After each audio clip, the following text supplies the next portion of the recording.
watched two movies this weekend with very similar plots and the same title. Sundown is a depressing character study about a man giving up on his family and his life, and in Moonfall, the moon falls. I guess if we're comparing the two, I have to take points away from Sundown because the sun didn't come down. Or if it did, it wasn't nearly as cool. Moonfall is directed by notorious hack Michael Franco. How do I pronounce that? Michel Franco. Moonfall is directed by notorious hack Michel Franco, who directed all of the pieces of shit you see before you. Sundown, on the other hand, is directed by this guy, Roland Emmerich. The only other thing I've seen of his is Chronic, which has a very similar tone and also stars Tim Roth. The subtle sadness behind the eyes of Sam Targaryen in Moonfall was written and portrayed expertly, while I thought that Tim Roth was over the top. Enough of this. Pretty sure Red Letter Media has done this exact bit like 4 times. I really enjoyed Sundown. It came out last year, but it might still be playing next to you. I saw it at Angelica. I don't want to give anything away. All I'll say is it's really quick. It's only like 80 minutes, and it's a super tense, feel-bad movie. If you like watching despicable characters do despicable shit, this is for you. Moonfall is the dumbest movie I have ever seen. It's shockingly bad. This is the most generic, filler, first draft dialogue that I've seen in a mainstream movie in years. It's like they finished the script this morning or something. My God. Especially in like the most bonkers third act that I've ever seen. The utter insanity of the last 30 minutes kind of reminded me of Malignant, but Malignant is way more fun. This was painful at times. Surprisingly, for the first half, I was sort of into it. I mean, it's bad, don't get me wrong, but it was fun. It was like it was sort of tense, and the scientists were doing their thing, and I was like, looking forward to the Moonfall.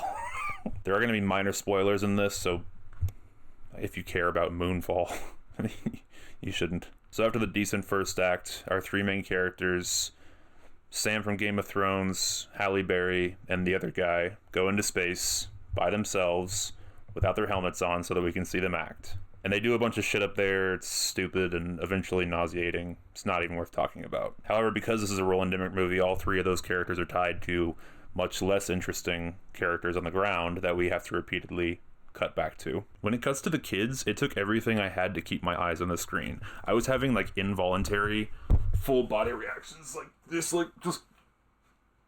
All the child actors in this movie are terrible. I found that a lot of reviewers will be nice to kid actors because they're children, but I've never agreed with that. These kids are appalling, and they make this already bad movie worse. My least favorite of the bunch has to be the shithead, white, blonde douchebag kid. He's playing like a pothead, and so I think the actor chose to just say all of his lines as flatly as possible. Dad, I love you.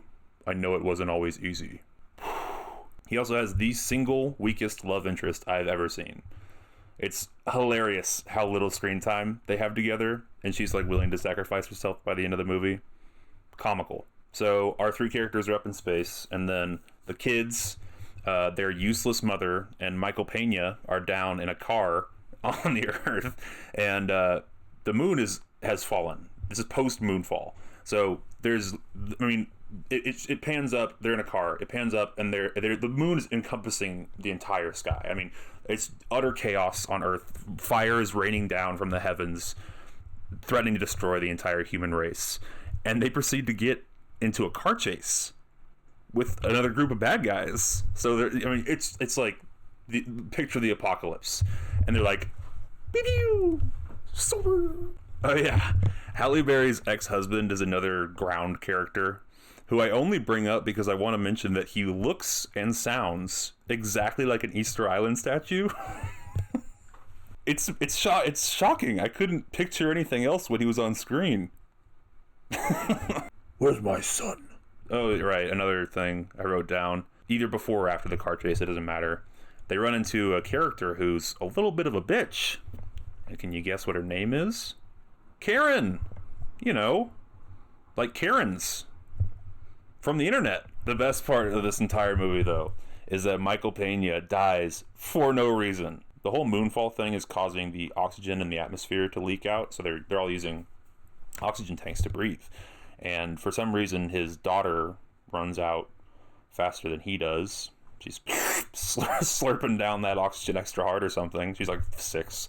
And so he just straight up takes his off and gives it to her, which would be noble if it weren't for the fact that the oxygen crisis is solved 1 minute after he does that. I mean, 60 seconds of screen time. He dies heroically, and not a full minute later, the moon goes back into the sky and the world's saved. Like, it's comically fast. He dies for no reason. Like, dude, just share.